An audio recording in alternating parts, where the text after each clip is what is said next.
La impunidad de la que ha gozado el expresidente lo ha llevado a seguir repitiendo sus infamias. El pasado jueves, en su cuenta de Twitter, el expresidente Álvaro Uribe escribió que no tiene evidencias de que Daniel Coronel sea narcotraficante, pero que fue patrocinado por el narcotraficante Perafam. También dice que Coronel es un periodista oscuro que infiltra la justicia, que hace periodismo político y sesgado y lo disfraza de investigación. El periodista respondió que por su trabajo ha soportado por años las persecuciones, amenazas y campañas de desprestigio por parte del ex senador Álvaro Uribe. Daniel Coronel ha sido el periodista que más ha investigado al poderoso Álvaro Uribe Vélez. Durante su gobierno, el DAS persiguió e interceptó sus comunicaciones. Una sentencia de la Corte Suprema condenó a la exdirectora del DAS, María del Pilar Hurtado, y al secretario general de la presidencia de Uribe, Bernardo Moreno, por esos seguimientos ilegales. Por el trabajo investigativo de Daniel Coronel en Noticias 1, el país conoció que la reelección de Álvaro Uribe fue comprada en el Congreso de la República. En este caso, hay 2 ministros de su gobierno condenados. Este fue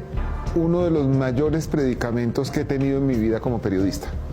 Por un lado, estaba la Corte Constitucional de Colombia estudiando si el proceso de aprobación de la reelección había sido legal y claro.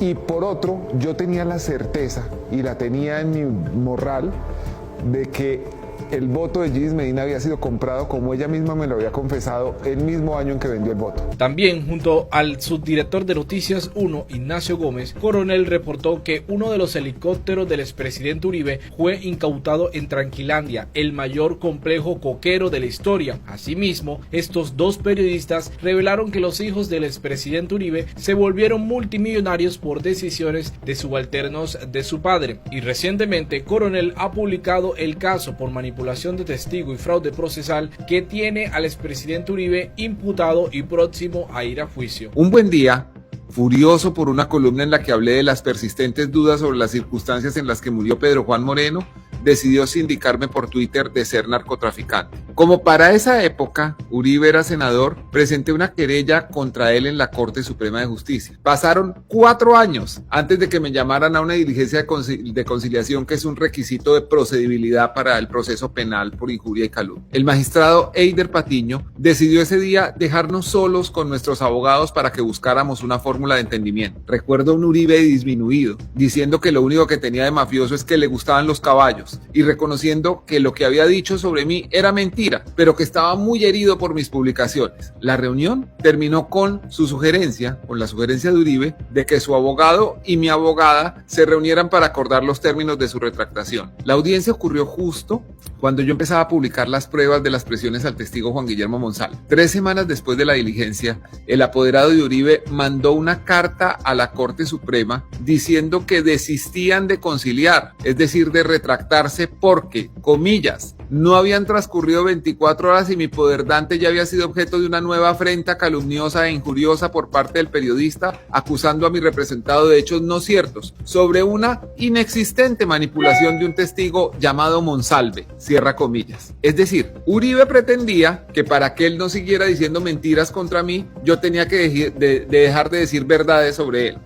Su renuncia causó también que mi querella en su contra pasara de la Corte a la Fiscalía. El año pasado me llamaron a una audiencia para ver si quería ratificarme en la denuncia. Me ratifiqué con todas las letras frente al fiscal delegado ante la Corte, Leonardo Cabana, y a su fiscal de apoyo, Jaime Setién. Respetuosamente les dije que ellos tenían 2 opciones: o demostrar que yo soy un narcotraficante o imputar al poderoso expresidente Uribe por los delitos de injuria y calumnia. Un mes después supe que el fiscal Setién tenía lista la imputación contra Uribe. El documento jamás fue presentado.